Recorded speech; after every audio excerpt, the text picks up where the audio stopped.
What's up, everybody? It's Little Big Robots, back with another little version of a big robot.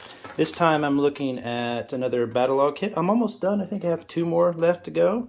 Battlogue, go check it out. Go to Gundam.info or in YouTube, search for Gundam.info, and it's called Gundam Breaker Battlogue. It's a 6 episode miniseries, and it's basically about fighting little versions, or actually I guess it'd be virtual versions of little robots, little model kits. So you build your little model kit, you scan it into the system, and it appears in the VR world. There are different versions of this series.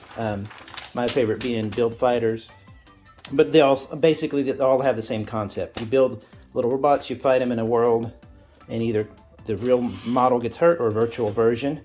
This is the command Qant. It's one, not to spoil it, but it's one of the kits from this, one of the suits piloted by this kid here.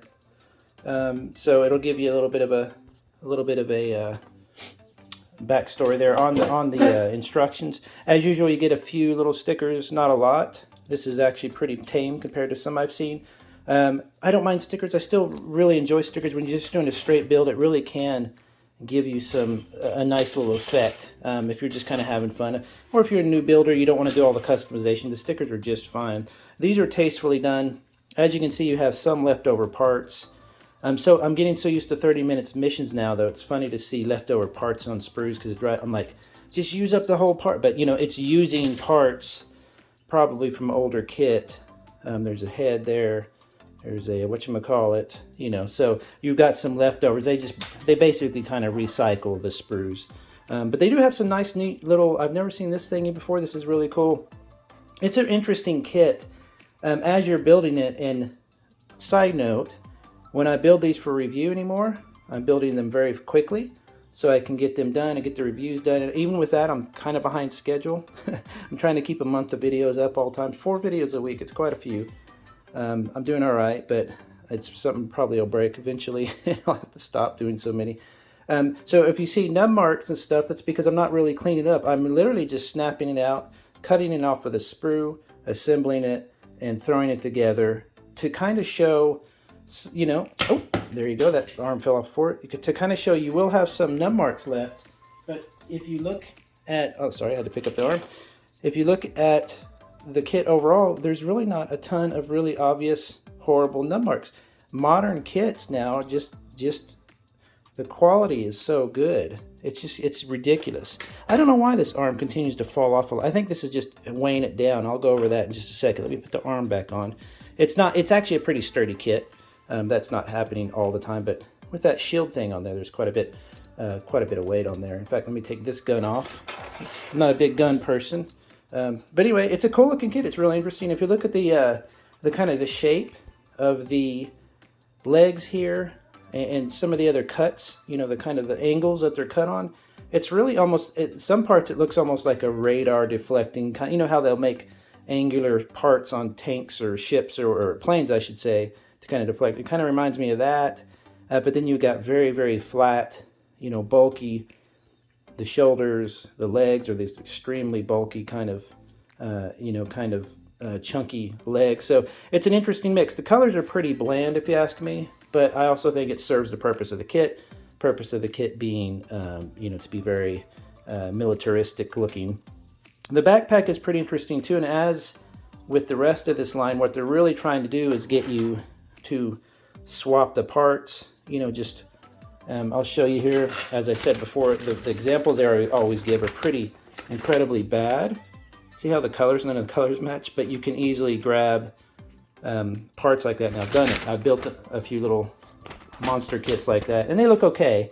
But you can kind of swap parts anyway with gunplay. It's not really that big of a deal. So this is the backpack. You see, you have some neat little cool little parts that you could probably use on other kits and stuff. Does that turn? I can't remember if that turns out or whatever. I guess it stays static. You have a lot of these on the kit where they put a sticker behind a piece of glass to give it kind of a reflection, like a metallic, like it's almost on. You get a lot of these kind of little reflective Stickers, they're not hard to put on. I actually really enjoy stickers. Sometimes I enjoy placing them for some reason, but you get like these big nice areas like that are a sticker. You know, so you get a few of those. You got it on the arm. It's a nice little touch. It gives a nice little glint there.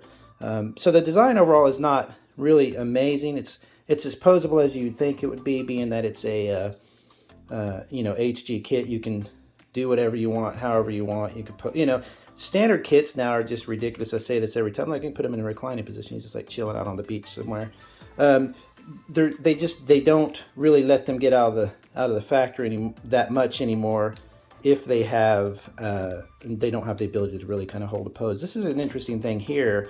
As you're bending the leg to maybe do a double thing, it kind of pulls that off. But there's an interesting little gimmick in there. I can't quite see how it's doing. I guess it's got a double joint there. I can't remember. So again, you can see some nub marks in some parts. Easily cleaned up though. I thought this one was just a really interesting design. One of the skirt here, the front skirt, these are called skirts that they put to, you know, they literally ride like a skirt and help protect the legs and stuff. This one was really interesting because it kind of, if I remember correctly here, just kind of rests in there. And I've never really quite seen a front skirt done that way. Correct me if I'm wrong, but it makes it a bit loose, but at the same time kind of nicely flexible. Maybe more of them should be that way. You know, you can move it around quite a bit. It's a little bit more flexible. These are just standard ones on the side, and the back one is, as usual, it's static. It's not going to move at all. So it's kind of, there's some unusual designs in this, but overall it gives it a nice, oops, I keep doing that. It gives it a nice familiar, you know, design feel, but also something new and modern, which is the idea, is that a lot of these, it's kind of a genius idea. A lot of these suits are based on old suits. So you'll have a kid who says, hey, my favorite suit was so-and-so from such and such series. And in this show, they build a suit based on that old suit. And so they get to use old parts. They get to kind of recycle them, but make them new. And it's kind of genius, because to somebody like me who doesn't, I wasn't a fan of Gunpla for years and years, like when I was a kid, like some people are. I don't really care about the old series. But, it's, you know, so all these suit designs are kind of new to me. But for people who are, you get to kind of have a familiar kit. The different weapons are interesting, but I found some weirdness here. Like, this blade went on that side. It pushed in all the way easily. This one did not, and I could not get it. Started abusing it. But basically, you get like these cool shield weapon, and then a regular kind of gun. I like the ammo on the top. I wish that would have been just a little removable part. Just you give it a nice little touch there, and you get this ginormous sword. What's funny is this sword is built, and a lot of times they're built out of like a translucent or effect part kind of material. This is that soft rubber that you have some leftover parts of. I guess this is another one here. I can use that somewhere. Let's see. Yeah, it goes in somewhere. It's this kind of soft rubbery feel. It's kind of interesting. Let's see if you use it for something else. So there's the sword. I guess that's about it. That's really all I use it for. But it's this kind of cool material. I actually prefer this kind of, you know, it's a semi-gloss, but a black and gray style sword instead of the big effects parts, ones that have like flames and stuff. That's just a pretty cool weapon. You could use that even on action figures or whatever. It's got this really long handle that you could see fitting in with a lot of different figure scales and stuff. But it's a cool kit. It's not bad at all. It doesn't have a ton of gimmicks other than the backpack has its little launcher and stuff, and it looks kind of like a militaristic kind of grunt suit, but then it's got the more specialized head. So it's interesting. Also on the head, if you notice, he's got, oh darn it, he's got his a lot of times in Gundam and Gunpla, the design of the suit, they'll often have like little machine guns kind of stuck in their heads around their shoulders or something. They'll use as like a little backup weapon. I thought it was kind of funny. He has them in his mohawk there. So not a bad suit. Not my favorite so far. In fact, this series has been pretty cool, pretty interesting, but not like mind-blowing designs. But at the same time, this just looks like a cool suit. So you could easily paint that, customize it, leave it how it is, just panel line it, flat coat it, and it would look so much better.